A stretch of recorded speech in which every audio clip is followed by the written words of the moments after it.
Late marriage और उसके उपाय। आज हम इस बारे में फिर से बात करेंगे।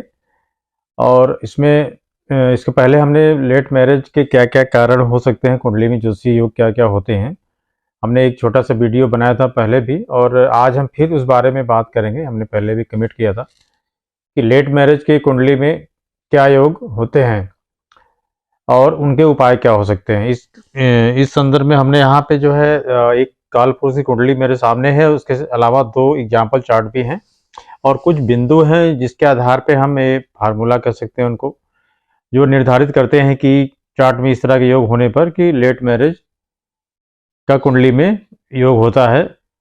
इन बिंदुओं की उपस्थिति पर, इन योगों की उपस्थिति पर कुंडली में। उसके अलावा कुछ उपाय भी यहाँ पे हमने लिखे हुए हैं, उसके बारे में भी बात करेंगे। आपको मेरा चैनल ट्रू एस्ट्रो कैसा लगता है, इस बारे में अपना ओपिनियन जरूर हमें अपने कमेंट और लाइक के माध्यम से बताएं। और आपको अगर मेरा चैनल या मेरा जो वीडियो है इसमें आपको कोई यूजफुल जानकारी इससे मिलती है तो ज़रूर हमारे चैनल को लाइक करें, कमेंट करें, सब्सक्राइब करें और लोगों में शेयर करें, जिससे मैं इस तरह के वीडियोज और बनाने के लिए प्रेरित हो सकूं। आइए हम वीडियो शुरू करते हैं दोस्तों। सबसे पहले हम कालपुरुष कुंडली का देखते हैं। यहाँ पे हमने जो है एक 5 नंबर संख्या लिखी, जो पहला भाव हुआ है। इसके बाद दूसरा भाव 6 नंबर 7, इस तरह से 5 6 7 8 9 10 11 12 1 2 3 4 ये राशियां हैं। ये राशियां बदलती रहती हैं किसी भी कुंडली में। राशि 1 से लेकर 12 यहाँ पे हो सकती है, लेकिन भाव जो है पहला इसी को बोलेंगे। भाव नहीं बदलते, राशियां बदलती। कहने का मतलब ये हुआ तो पहला, दूसरा, तीसरा, चौथा, पांचवा, छठा, सातवां, आठवां, नौवां, 10वां, 11वां, 12वां ये भाव हो गए। क्योंकि इन भावों के बारे में हम यहाँ पे कुंडली में इस तरह से कुछ योग बनते हैं जो विलंबित मैरिज को शो करती है, इसलिए हम इसमें बात कर रहे हैं। और राशियां भी होती हैं, राशियां भी यहाँ इंपॉर्टेंट होती हैं। तो सबसे पहला जो बिंदु है, हम 7वें भाव के बारे में बात करेंगे। जैसे आपको मालूम है कि 7वां भाव सबसे महत्वपूर्ण सिग्निफिकेटर होता है लेट मैरिज के बारे में जानकारी जानने के लिए। तो 7th हाउस, अगर इसका 7th हाउस या इसके जो ओनर है, जैसे यहाँ पे 11th नंबर लिखा हुआ, मीन्स सैटर्न इसके स्वामी हुए। 7th हाउस पूरा 7th हाउस हो गया, इसके स्वामी सैटर्न या वीनस, जो कि मैरिज के कारक भी होते हैं। ये अगर पाप कर्तरी योग में होते हैं तब भी व्यक्ति की शादी में विलंब होता है, ऐसा देखा गया है। और ऐसा होता भी है, ये बहुत स्ट्रांग योग होता है। पाप कर्तरी योग में जो हाउस होता है या जो प्लानेट होते हैं, वो दो मेल्फिक प्लानेट के बीच में हेम्प होते हैं, या उनके मतलब वो उनके बीच में आ जाने से उनके शुभत्व और कारकत्व में निगेटिव रूप से जो है कमियां आती हैं। तो इसको हमको देखना चाहिए। अगर यहाँ पे उदाहरण की तरह हम लोग समझें, अगर यहाँ पे तो सन मार्स यहाँ पे हैं, राहु और सैटर्न यहाँ पे हैं, तो ये बीच में ये जो हाउस हुआ पाप कर्तरी योग, या इवन जो यहाँ पे ग्रह होंगे वो भी पाप कर्तरी योग में कहीं न कहीं से ग्रसित हैं। तो चूंकि मैरिज का कारक शुक्र होता है और 7th लॉर्ड होता है, जो इन दोनों के अगर इस पाप कर्तरी योग में होने पर मैरिज विलंबित होती है। यहाँ पे एक प्लानेट अगर यहाँ पे रहो, एक यहाँ पे रहे, तब भी ये पाप कर्तरी योग बनता है। 2 पे रहने पर और मजबूत बन जाता है। इसका भी हमको ध्यान में रखना चाहिए।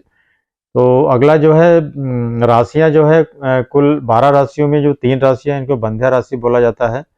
बंध्या राशि में अगर सन, मून, वीनस, जुपिटर और 7th लॉर्ड अगर होंगे या इनके नवांश में होंगे, तब भी मैरिज में अति विलंब की स्थिति निर्मित होती है। बंध्या राशियां यहाँ पे 3 5 6 होती हैं। 3 मिथुन राशि, 5वां सिंह राशि, छठा कन्या राशि। बुध की दोनों राशियां और सूर्य की एक राशि लियो या सिंह जो कहें, तो ये बंध्या राशि में आती है। उसके अलावा एक कैटेगरी और होती है अर्ध बंध्या राशियां, जिसमें 1 9 10 ये 3 राशियां जो होती हैं अर्ध बंध्या होती हैं। इसमें भी अगर इनका भी अधिकतर प्लैनेट्स की स्थिति होती है उन राशियों में या 3 5 6 में, चार्ट देख के एनालाइज करने पर समझ में आता है, तब भी विलंब विवाह की स्थितियां निर्मित करता है इस तरह का योग। यहाँ पे अगर ये जो प्लैनेट्स हैं, sun, moon, Jupiter, 7th Lord और वीनस, अगर इन राशियों में रहेंगे तो, या इनके नवांश में रहेंगे, या इनके नक्षत्रों में से कोई संबंध होता है, तब भी इनका मैरिज जो है बहुत लेट होने के चांसेस रहते हैं। इसको भी हमको ध्यान में रखना पड़ेगा। अगला जो बिंदु है जुपिटर, वीनस, सन, मून, ये जो है सैटर्न के नवांश या इनके नक्षत्र में नहीं होने चाहिए। सन और मून जो होते हैं ये प्रकाश पुंज ग्रह होते हैं। इसमें सैटर्न का इम्पैक्ट जो है मैरिज को प्रभावित करता है, डिले करता है या व्यवधान लाता है। जुपिटर चूंकि वुमेन के चार्ट में हस्बैंड का कारक होता है। वीनस इन जनरल मैरिज का कारक होता है, चाहे हस्बैंड का चार्ट हो या मैरिज या वाइफ का चार्ट हो। इसको हमेशा हमको ध्यान में रखना चाहिए कि वीनस ही मैरिज को कारकत्व प्रदान करता है। वीनस की स्थिति के अनुरूप ही मैरिज की स्थिति के बारे में जाना जाता है। तो इनके नक्षत्रों में होने से भी मैरिज डिले होती है। अगला जो है बिंदु, इसमें सैटर्न अगर कैंसर में राशि में है या अपने नक्षत्र पुष्य में है तब भी मैरिज विलंब होती है। सैटर्न जो है कैंसर, चूंकि कैंसर और का जो ओनर होते हैं चंद्रमा होते हैं। चंद्रमा और शनि में आपस में जो है दोस्ती नहीं होती, शत्रुता होती है। इसलिए जो इनकी स्थिति चंद्रमा के राशि में होने से मैरिज को डिले करते हैं, क्योंकि मून एक सॉफ्ट प्लैनेट होता है और सैटर्न एक मैलेफिक प्लैनेट है। दोनों में मून यहाँ पे आने पे तो मून को प्रभावित करते हैं जो है। अगला जो बिंदु है, इसमें सातवां लॉर्ड या वीनस जो है कंबस्ट नहीं होना चाहिए। कंबस्ट का मतलब कि अगर जो प्लैनेट्स होते हैं एक सर्टेन डिग्री पर सन के नज़दीक आने पर वो कंबस्ट हो जाते हैं। उसमें अपने को ध्यान में रखना चाहिए कि अगर सन से वीनस की डिग्री 2, 4, 5 के आसपास हो तो उसका इम्पैक्ट कंबस्शन का ज़्यादा होता है। इसी तरीके से सेवंथ लॉर्ड भी अगर सन के 4, 5 में हो, डिग्री के क्लोज हो, तो ज़्यादा उसका असर पड़ता है और मैरिज में ऑल टुगेदर कभी कभी तो मैरिज डिनाई ही कर देता है। अगर कंबस्शन ज़्यादा है और भी मैलेफिक इम्पैक्ट है तो शादी नहीं होती है व्यक्ति की। तो इस तरीके से कंबस्शन जो होता है अगर सेवंथ लॉर्ड का है या वीनस का है तो मैरिज में बहुत विलंब होता है या मैरिज के सुखों में भी जो कमी आती है भी देखा गया है जो है। तो इसका भी ध्यान रखना चाहिए। प्लैनेट्स काउंट कितने डिग्री पर होते हैं, इसके लिए अलग अलग जो है प्लैनेट्स का एक डिग्री होती है।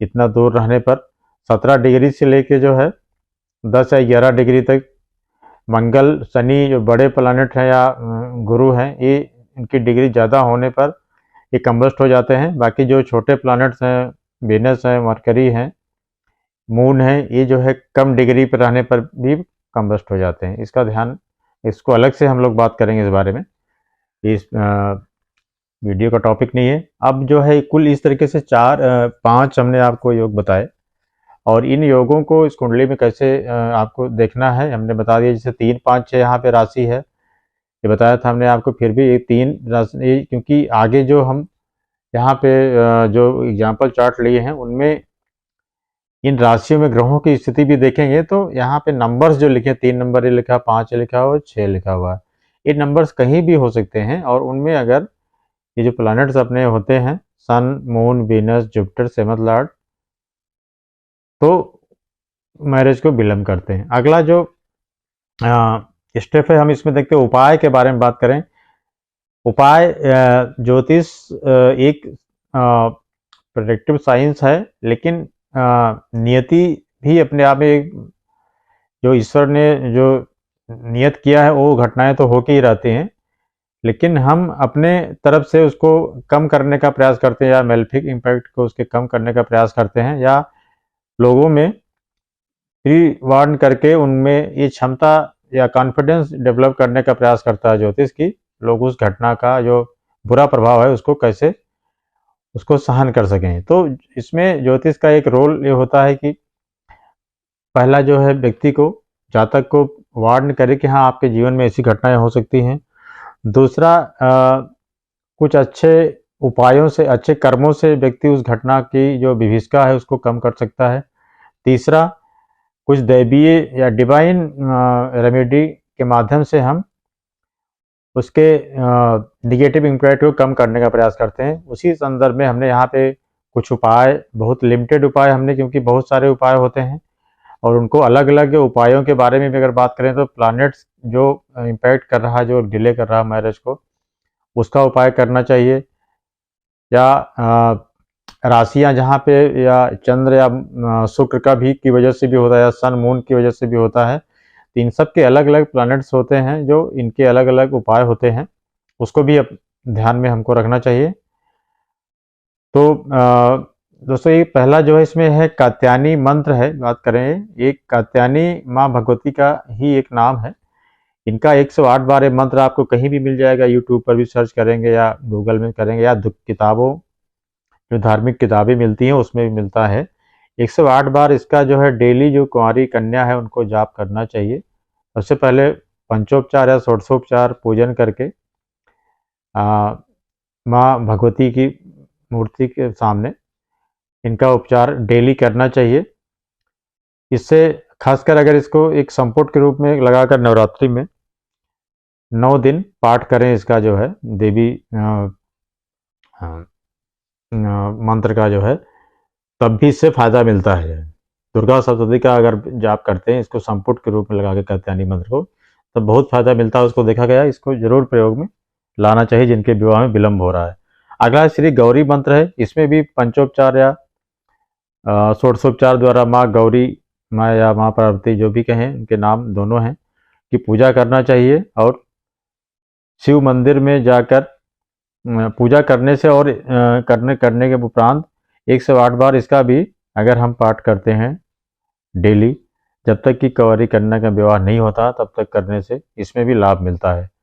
इसके अलावा कुछ टोटके हैं, जो पीला वस्त्र जो है हमेशा, जिसका विवाह नहीं हो रहा है, खासकर महिलाओं के संबंध में, कन्याओं की, कुंवारी कन्याओं की बात करें तो उनको हमेशा कोई न कोई जो है रुमाल हो या कोई न कोई वस्त्र जो है पीला हमेशा शरीर पर धारण करना चाहिए। दूसरा, इसमें शिव मंदिर में जाकर शिव पार्वती का प्रतिमा के सामने उनकी पूजा करना चाहिए। तथा वहाँ पे एक मंदिर के आसपास अगर कोई ऐसी नाली मिले जो साफ सुथरा, जिसमें जल प्रवाहित होता है, उसकी काई जो होती है, हरी काई, उसका टीका लगाएं जो है। ये जो शिव पार्वती में आप डेली नहीं जा सकते तो प्रत्येक सोमवार को जरूर वहाँ पे जाएं और शिव पार्वती का पूजन अर्चन करें, और जो बताया गया है हरी काई का टीका लगाएं। तो ये रहे कुछ जो है उपाय जो हम आज जिसमें हमने बात की आपसे। इसके बारे में अगर कुछ और डिटेल आपको जानकारी नहीं समझ में आती तो आप बता सकते हैं, कमेंट बॉक्स में लिख सकते हैं, वहाँ पे हम आपको बता देंगे कि हाँ कैसे इन मंत्रों का या इन उपायों का विधिवत तरीके से आपको प्रयोग में लाना है इनको जो है, जिससे कि आपकी वैवाहिक विलंब की स्थिति निर्मित जो हुई है वो उसको कम किया जा सके। अब आगे हमारे पास में 2 एग्जाम्पल चार्ट हैं, एक मेल का है एक फीमेल का, जिसके माध्यम से हम जानने का प्रयास करेंगे कि किस तरीके से जो है यहाँ पे ये जो फार्मूला जो हमने बताए हैं यहाँ पे व्यवहारिक चार्ट में अप्लाई हुए हैं। एक मेल का चार्ट है, इसमें देखते हैं कि यहाँ पे सन और मार्स जो है समसप्तक हैं, एक दूसरे से सेवंथ बैठे हुए हैं, और ये स्थिति कहीं न कहीं जो है वैवाहिक जीवन के लिए भी और विवाह के समय पर होने के लिए बहुत ही विलंबकारी होती है, विशेषकर जब इनकी डिग्री बहुत क्लोज हो। यहाँ पे मार्स की डिग्री 10 है और सैटर्न की डिग्री 11 है, तो बहुत क्लोज कंजंक्शन है दोनों। कंजंक्शन या कहें कि इनकी डिग्री में बहुत ज़्यादा अंतर नहीं है, तो ये वैवाहिक विलंब की स्थिति निर्मित कर रहे हैं। 35 साल के बाद फलाना अमुक जो जातक है इसकी शादी हुई, और यहाँ पे राहु केतु एक्सिस में होने से इनका जो मेल्फिक इम्पैक्ट है और ज़्यादा बढ़ रहा है। इसमें वैवाहिक जीवन में भी समस्या आने की पूरी संभावना है। अगला इसमें जो है दूसरा इसमें योग जो बन रहा है कि जो 7th लॉर्ड है वो 6th हाउस में गया है, ये भी दोस्ताना भाव होता है, वो भी कहीं ना कहीं हर्डल, क्योंकि 6th हाउस जो है हर्डल को रिप्रेजेंट करता है। तो 7th लॉर्ड जो मैरिज का कारक है, मैरिज को जो ओन करता है, मैरिज का सिग्निफिकेशन, वो यहाँ पे जाने से भी मैरिज में व्यवधान की स्थिति निर्मित कर रहा है। ये दूसरा योग हो गया। तीसरा जो यहाँ पे सैटर्न तो यहाँ लग्न में बैठे हुए हैं, यहाँ पे जुपिटर जो 2nd हाउस में बैठा है। ये फार्मूला ये भी है कि अगर जुपिटर या कोई भी प्लानेट 7th या 2nd हाउस में बकरी होकर बैठे और उनको इम्पैक्ट करे, तब भी विवाह विलंब से होता है। तो यहाँ पे ये भी स्थितियाँ निर्मित हो रही, ये भी योग बन रहा है। तो यहाँ पे जो मून जो 7th लॉर्ड है, यह बंध्या राशि में बैठा हुआ है। 3 नंबर राशि जो बंध्या राशि होती है, ये भी एक डिले होने का मैरिज कारण हो रहा है। तो इस तरीके से हम देख सकते हैं कि इसमें एक नहीं 3-4 जो है मैरिज के जो डिले होने के योग हैं, और इसलिए इस व्यक्ति की शादी 35 साल के बाद हुई। अब एक फीमेल का चार्ट है, इसको हम देखते हैं। यहाँ पे इक्कोकुलन की कुंडली है, जिसमें जो मैरिज के कारक हैं शुक्र यहाँ बैठे हुए हैं जो 5वें भाव में, और वो 3 नंबर की राशि मतलब बंध्या राशि है जो मिथुन को बोलते हैं। सन, मून और जुपिटर यहाँ पे तीनों प्लैनेट बैठे हुए हैं, वो दोनों प्रकाश पुंज ग्रह और वीनस, इनके ऊपर जो है ये बंध्या राशियों में है। उसके अलावा दूसरा जो इसमें नेगेटिव इम्पैक्ट है डिले कर रहा मैरिज को, सैटर्न की तीसरी दृष्टि इन तीनों पर पड़ रही है। हमने पूर्व की वीडियो में बता दें, सैटर्न अगर सन मून इनको प्रभावित करें या सैटर्न या वीनस को, तब भी मैरिज में डिले होता है। तो यहाँ पे ये दूसरा योग है, इसको प्रभावित कर रहे हैं जो है। तो दोस्तों ये देखा हमने कि जो है किस तरीके से यहाँ पे, इसके अलावा देख सकते हैं कि जुपिटर जो है जो महिलाओं के केस में हस्बैंड का कारक होता है, वो भी बंध्या राशि में बैठा हुआ है 7th हाउस में। तो ये भी एक निगेटिव इम्पैक्ट है या निगेटिव फैक्टर है, डिले मैरिज को प्रमोट करता है फैक्टर। तो इस तरीके से हमने देखा कि विभिन्न योगों के रहने पर कैसे मैरिज डिले होती है, इसको व्यवहारिक चार्ट में भी हमने देखा। उम्मीद है कि आपको मेरा वीडियो पसंद आया होगा। वीडियो बहुत लंबा ना हो, इसलिए मैं ज़्यादा इसको लंबा खींचूंगा नहीं। और जो बिंदु अगर आपके कमेंट बॉक्स में कुछ आते हैं, उसको हम अगले वीडियो में जो है इसको सम्मिलित कर लेंगे और एक नया वीडियो अलग से बनाएंगे। उम्मीद है कि ये आपको जो वीडियो है मेरा यूजफुल लगा होगा और आप इससे निश्चित तौर पे लाभान्वित होंगे। सभी को इसी के साथ आज का वीडियो आज मेरा चैनल देखने के लिए मैं आपको धन्यवाद देता हूँ। नमस्कार।